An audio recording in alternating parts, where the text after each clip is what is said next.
केजरीवाल के कई बड़े नेता कोर्ट के चक्कर लगाए फिर रहे हैं। कहीं से तो कोई राहत मिल जाए, लेकिन कोई कोर्ट भ्रष्टाचार के आरोपी केजरीवाल साहब के दोस्तों को राहत देने के मूड में नहीं दिख रहे हैं। यह बात केजरीवाल साहब के दोस्तों की हो गई। खुद केजरीवाल साहब भी कोर्ट की फटकार सुन रहे हैं। रोज के रोज किसी न किसी मुद्दे पर सुप्रीम कोर्ट, हाई कोर्ट से फटकार सुनते नजर आते हैं।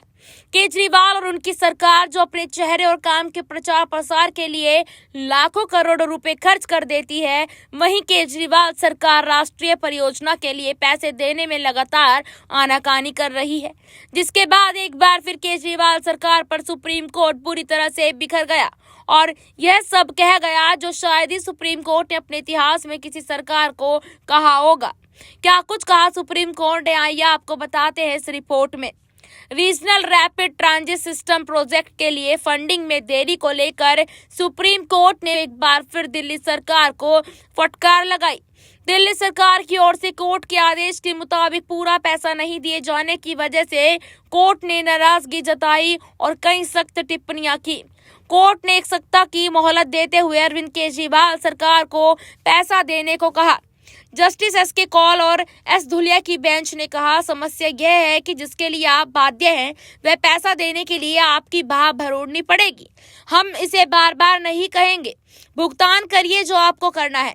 सुप्रीम कोर्ट ने यह बात तब कही जब दिल्ली सरकार की ओर से बताया गया कि कुछ ट्रांसफर किया गया है। जस्टिस संजय किशन कौल ने कहा कि आप विज्ञापन के लिए 500 कुछ करोड़ रुपए का बजटीय प्रावधान कर सकते हैं, लेकिन इस प्रोजेक्ट के लिए 400 कुछ करोड़ रुपए आप ऐसा नहीं कर सकते।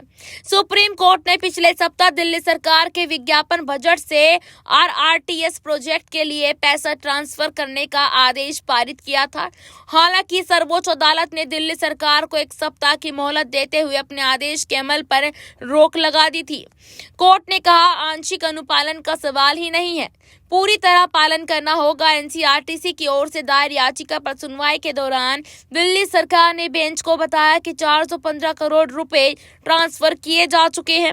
कोर्ट ने दिल्ली सरकार से कहा, जो आपको देना है वह देना ही होगा। सर्वोच्च अदालत ने कहा कि इस मामले की अगली सुनवाई 7 दिसंबर को होगी।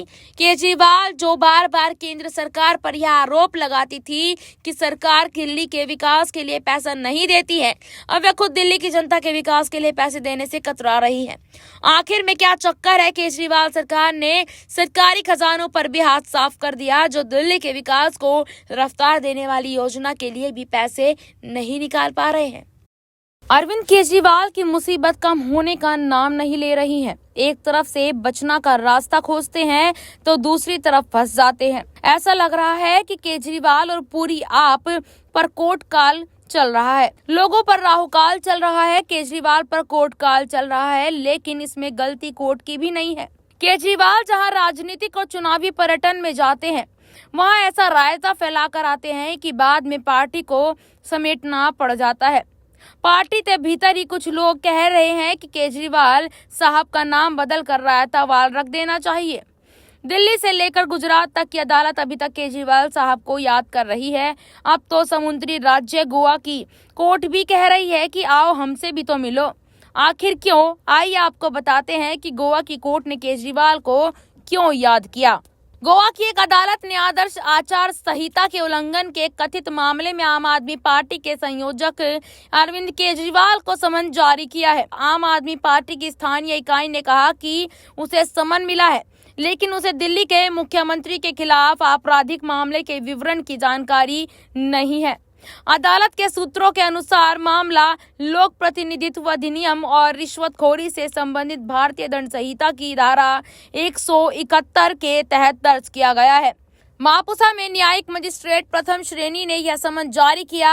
आप गोवा प्रमुख अमित पालेकर ने कहा कि उन्हें केजरीवाल को अदालत में पेश होने से ठीक एक दिन पहले मंगलवार को समन मिला।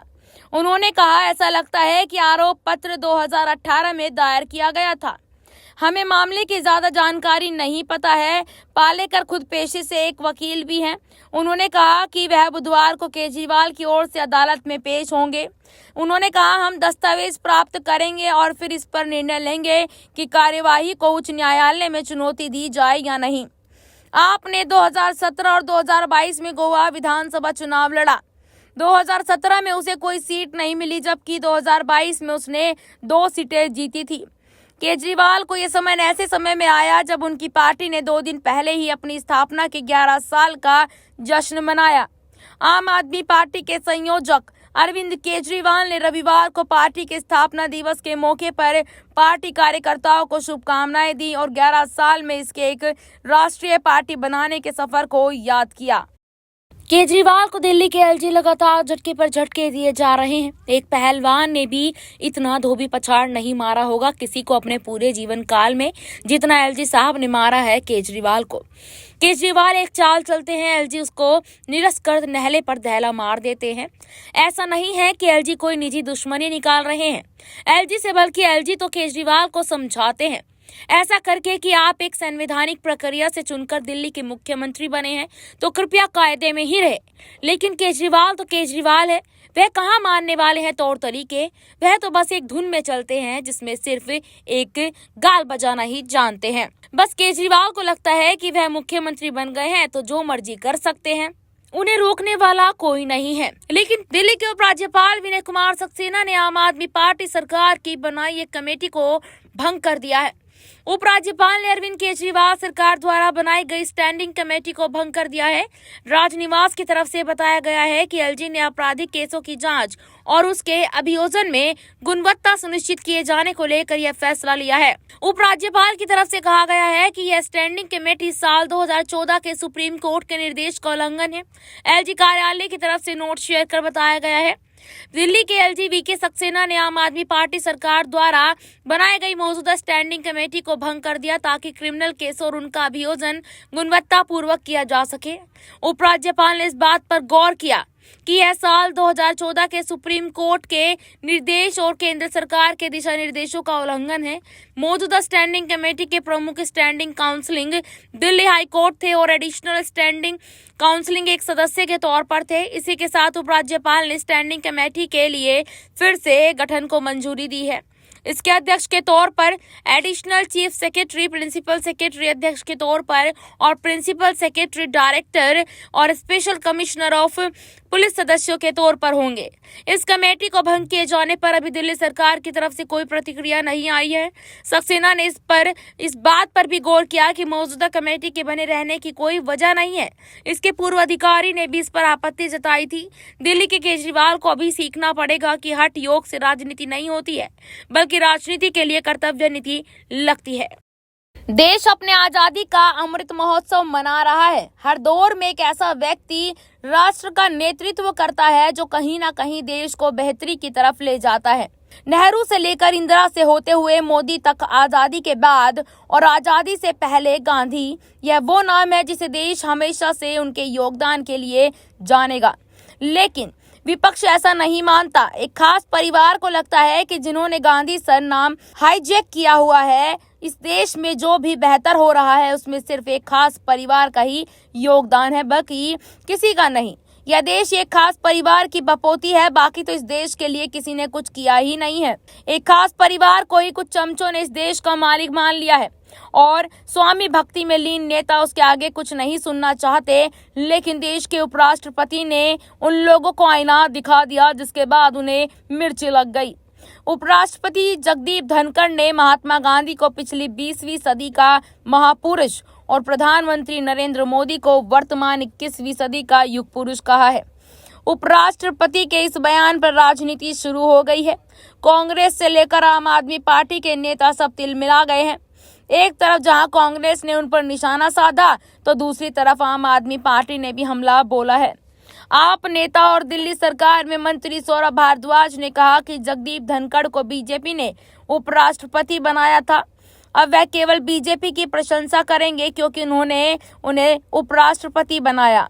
सौरभ भारद्वाज ने जगदीप धनखड़ पर तेज करते हुए आगे कहा कि सिर्फ महात्मा ही नहीं, वे ऐसा कह सकते हैं कि पीएम मोदी भगवान विष्णु के अवतार है। वो कुछ भी कह सकते हैं क्योंकि कोई विश्वसनीयता नहीं है। उन्हें बीजेपी की कृपा से उपराष्ट्रपति बनाया गया है तो उसमें कोई विश्वसनीयता कहां पा सकता है। इससे पहले कांग्रेस नेता मनीष तिवारी ने एक्स पर पोस्ट कर जगदीप धनखड़ पर निशाना साधते हुए कहा था, उपराष्ट्रपति आश्चर्यचकित करना कभी नहीं छोड़ते। हालांकि उन्होंने केक ले लिया है। हमारे व्यक्तिगत विचार हो सकते हैं, लेकिन पूरी तरह से बेपरवाह होना चाहिए। जिस पद पर कोई रहता है यह विश्वास से परे है। दुख की बात है कि उपराष्ट्रपति पद भी आ गया है। गौरतलब है कि धनखड़ ने कहा था कि मैं एक बात कहना चाहता हूँ। महात्मा गांधी पिछली सदी के महापुरुष थे। नरेंद्र मोदी सदी के युग पुरुष हैं और वह दक्षिण मुंबई के ओपेरा हाउस में श्रीमद रामचंद्र मिशन कार्यालय में महात्मा गांधी के आध्यात्मिक मार्गदर्शक श्रीमद रामचंद्र की जयंती के अवसर पर मुंबई में श्रीमद राजचंद्र स्मारक के उद्घाटन समारोह को संबोधित कर रहे थे। जो धनखड़ के कहा उसमें गलत क्या था? कांग्रेस को बताना चाहिए। तो देखा आपने कैसे उपराष्ट्रपति धनखड़ के बयान से विपक्ष में खलबली मच गई। और भी वीडियोस देखने के लिए चैनल को सब्सक्राइब करें और बेल आइकन को दबाएं।